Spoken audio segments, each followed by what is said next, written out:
हमारी anti ageing series में आज हम एक ऐसे छिपे हुए विलेन यानी खलनायक की बात करने जा रहे हैं जो दिन रात आपको और आपके शरीर को समय से पहले बूढ़ा बना रहा है। जब भी एंटी एजिंग की बात आती है तो लोग धूप से बचने या महंगे सीरम लगाने की बात करते हैं, लेकिन चिकित्सा विज्ञान कहता है कि बुढ़ापे का एक बहुत बड़ा हिस्सा हमारी रसोई से तय होता है। क्या आप जानते हैं कि जब आप बहुत ज़्यादा चीनी, रिफाइंड कार्बोहाइड्रेट्स या बहुत हाई हीट पर डीप फ्राई किया हुआ खाना खाते हैं तो आपके शरीर के भीतर एक ऐसी रासायनिक प्रक्रिया होती है जो आपकी त्वचा और आपके अंगों को अंदर ही अंदर कड़ा और बूढ़ा बना देती है। मेडिकल साइंस में इसे ग्लाइकेशन और इससे बनने वाले तत्वों को एज कहा जाता है। आज हम इसी के पीछे के शुद्ध बायोकेमिस्ट्री को समझेंगे। वीडियो को बहुत ध्यान से देखिएगा। मित्रों, आइए बहुत ही सरल भाषा में इसके पीछे के जैव रसायन विज्ञान को समझते हैं।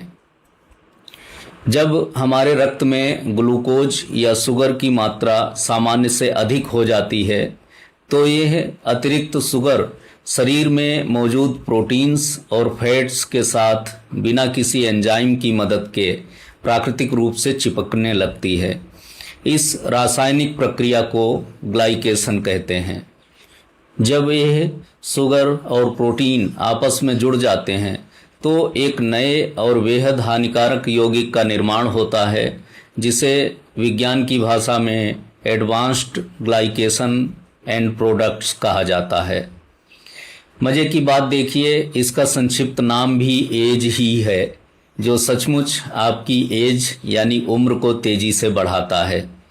यह एज शरीर में जाकर कोशिकाओं को डैमेज करते हैं और ऑक्सीडेटिव स्ट्रेस को जन्म देते हैं। अब एक चिकित्सक के तौर पर मैं आपको बताता हूं कि ये एडवांस्ड ग्लाइकेशन एंड प्रोडक्ट्स आपके शरीर में क्या तबाही मचाते हैं। हमारी त्वचा को जवान, लचीला और चमकदार बनाए रखने के लिए दो मुख्य प्रोटीन जिम्मेदार होते हैं, कोलेजन और इलास्टिन। ये प्रोटीन बहुत ही लचीले होते हैं, लेकिन जब एज इन प्रोटीन्स पर हमला करते हैं तो ये कोलेजन और इलास्टिन को आपस में क्रॉस लिंक करके कड़ा और नाजुक बना देते हैं।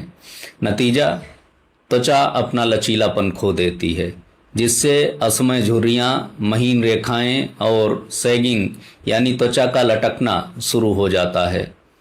सिर्फ त्वचा ही नहीं मित्रों, यही प्रक्रिया हमारे कार्डियोवैस्कुलर सिस्टम यानी हृदय तंत्र में भी होती है। हमारी रक्त धमनियाँ भी प्रोटीन से बनी हैं और लचीली होती हैं।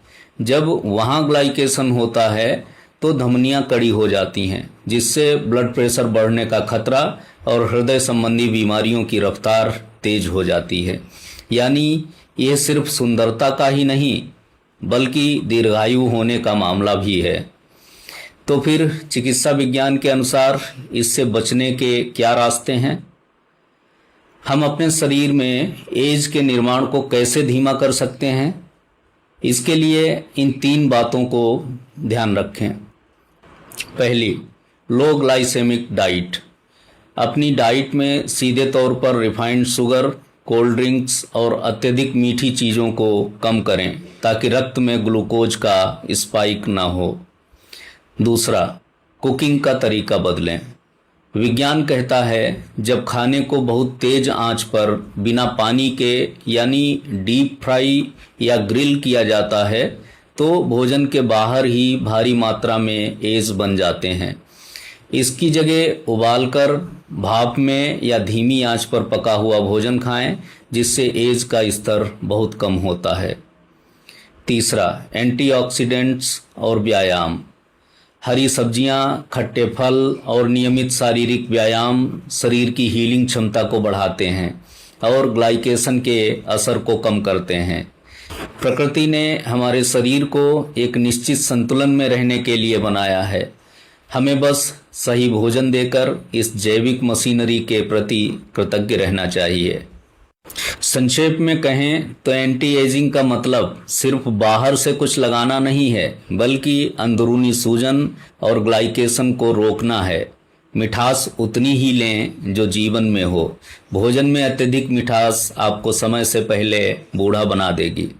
कमेंट बॉक्स में मुझे बताइए कि क्या आप भी अपनी डाइट में रिफाइंड शुगर को कम करने के लिए तैयार हैं, और पूरे गौरव के साथ लिखिए सजग आहार दीर्घायु जीवन या जय श्री कृष्णा। चिकित्सा विज्ञान और वास्तविक एंटी एजिंग के ऐसे ही प्रामाणिक और वैज्ञानिक तथ्यों को लगातार देखने के लिए हमारे इस पेज को अभी फॉलो और सब्सक्राइब करें। इस महत्वपूर्ण वीडियो को व्हाट्सएप और फेसबुक पर अपने परिवार और मित्रों के साथ जरूर शेयर करें। सजग रहिए, तार्किक बनिए, स्वस्थ रहिए। धन्यवाद।